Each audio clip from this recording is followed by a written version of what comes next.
வணக்கம். இந்த வீடியோ பதிவில் நம்ம பார்க்க இருப்பது நிறைய ஸ்டூடெண்ட்ஸ் பார்த்தீங்க அப்படின்னு சொன்னால் நான் வந்து படித்தேன் ஆனால் அது எக்ஸாம் டைமில் மறந்துருச்சு அப்படின்னு சொல்கிறாங்க. ஸோ பிஎட் ஸ்டூடெண்ட்ஸே வந்து நல்லா தான் படித்தேன் எக்ஸாமில் ஞாபகம் வரல அப்படின்னு சொல்கிறாங்க.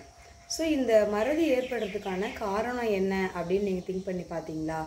அதுக்கு உங்களோட மெத்தட் ஆஃப் ஸ்டடி என்ன, நீங்கள் அந்த கண்டென்ட்டை படிக்கிறதுக்கு எடுத்துக்கிட்ட நேரம் எவ்வளவு, நீங்கள் படித்த நாளில் இருந்து அந்த எக்ஸாம் எழுதுறதுக்கு உண்டான அந்த இடையில் இருக்கக்கூடிய நேரம் எவ்வளவு. சப்போஸ் நீங்கள் இன்றைக்கி படித்து அடுத்த நாள் எக்ஸாம் எழுதுறீங்களா, இல்லை ஒரு 3 வீக்ஸ் கழித்து எழுதுறீங்களா, 3 மந்த்ஸ் கழித்து எழுதுறீங்களா அப்படிங்கிறதுக்கும் அதுவும் ஒரு ஃபேக்டராக இருக்கலாம்.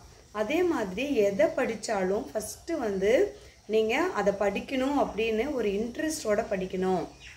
அதுக்கப்புறமா அதை புரிஞ்சிக்கிட்டு தான் நீங்கள் படிக்கணுமோ ஒழிஞ்சு புரியாமல் வந்து அப்படியே மனப்பாடம் பண்ணி நீங்கள் எழுதுனீங்க அப்படின்னா உங்களுக்கு கண்டிப்பாக எக்ஸாம் டைமில் அது ஞாபகத்துக்கு வராது. உங்களுக்கு புரியல அப்படின்னா உங்களோட பேர் குரூப்பு கேளுங்க, இல்லைனா வந்து லைப்ரரியில் புக்ஸ் வந்து டெக்ஸ்ட் புக் இல்லாமல் மற்ற புக்கு வந்து ரெஃபர் பண்ணுங்கள். அதே மாதிரி நிறைய வந்து வெப்சைட்லேயும் வந்து பார்த்திங்கன்னா உங்களுக்கு நிறைய ரிசோர்ஸஸ் கிடைக்குது. இல்லை உங்கள் சீனியர் ஸ்டூடெண்ட்ஸ் கேளுங்க. அது மாதிரி இன்னொன்று, நீங்கள் உங்களோட டெக்ஸ்ட் புக்கை வந்து படிக்கும் பொழுது அதாவது ஒரு கொஸ்டினை வந்து படிச்சிங்க அப்படின்னு சொன்னால் அப்படியே அண்டர்லைன் பண்ணிக்கிட்டே வாங்க. இன்னொன்று, அந்த கொஸ்டினை வந்து நீங்கள் எத்தனை டைம் படிக்கிறீங்களோ அத்தனை டைம் வந்து டிக் பண்ணிக்கிட்டே வாங்க. அதே மாதிரி நீங்கள் அது எக்ஸாம் எழுதி பார்த்துருக்கீங்க அப்படின்னு சொன்னால் அதுக்கு ஒரு இன்ட்டு மார்க் போடுங்க. அதே மாதிரி எக்ஸாமுக்கு முன்னாடி நீங்கள் எத்தனை எக்ஸாம் எழுதியிருக்கீங்க, அந்த கொஸ்டின் வந்து எத்தனை தடவை வந்திருக்குது அப்படின்னு சொல்லி பார்த்தீங்கன்னா ஸோ எக்ஸாமுக்கு ரொம்பவே ஈஸியாக இருக்கும். உங்கள் புக்கை எடுத்து பார்த்தாவே இந்த புக்கில் இருக்கிற கொஸ்டின்ஸில் எதெல்லாம் நம்ம ரிப்பீட்டடாக படிச்சிருக்கோம், எந்த கொஸ்டின்ஸ் வந்து இன்னும் டச் பண்ணவே இல்லை, அந்த ஏரியாவை பற்றின நாலேஜ் நம்மளுக்கு இல்லை அப்படின்னு ஈஸியாக புரிஞ்சுக்கலாம். அதாவது படிக்கும் பொழுது சில பேர் வந்து நைட்டில் படிப்பாங்க, சில பேர் வந்து மார்னிங் டைம் படிப்பாங்க. ஸோ அது உங்களுக்கு எப்படி ஆப்டாக இருக்கோ அந்த மாதிரி உங்களோட ஸ்டடி டைமை ஃபிக்ஸ் பண்ணுங்கள். ஸ்டடி ஹார் எவ்வளோ நேரம் வச்சுருக்கீங்க, அதே மாதிரி கண்டிப்பாக ஒரு ஸ்டடி பிளான் வந்து வேணும். இந்த மந்த்லேருந்து எக்ஸாம் வரைக்கும் வந்து எவ்வளோ டைம் இருக்குது, அதுக்குள்ளே நம்ம எப்படி முடிப்போம் அப்படின்னு ஒரு பிளான் இருக்கணும்.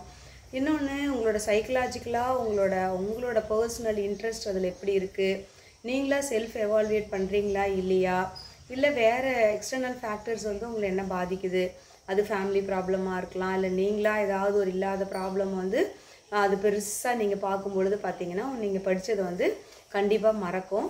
ஸோ நீங்கள் படித்த விஷயத்த கரெக்டாக எக்ஸாமில் எழுதி நிறைய மார்க் வாங்கணும் அப்படின்னா ஃபர்ஸ்ட் ஆஃப் ஆல் அதில் உங்களுக்கு வந்து முழு இன்ட்ரெஸ்ட் இருந்து நம்ம இவ்வளோ மார்க் வாங்கணும் அப்படின்னு எய்ம் பண்ணுங்கள். ஸோ 70 மார்க் வந்து உங்களுக்கு தேதி அப்படிங்கிறது தெரியும். 30 மார்க் வந்து இன்டர்னல் மார்க்கு. அந்த 30 மார்க் வந்து உங்களுக்கு காலேஜில் போட்டுருவாங்க.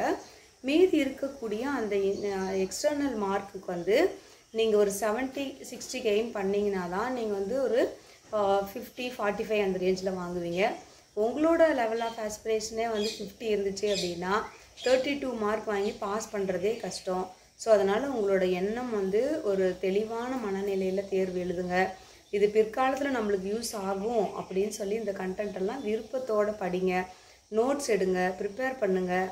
அசைன்மெண்ட்லாம் எழுதும் பொழுது பார்த்தீங்கன்னா ஓனாக அசைன்மெண்ட் வந்து ப்ரிப்பேர் பண்ணினீங்க அப்படின்னு சொன்னாவே எக்ஸாமில் நல்ல மார்க் வாங்கலாம், உங்களுக்கு மறக்காது.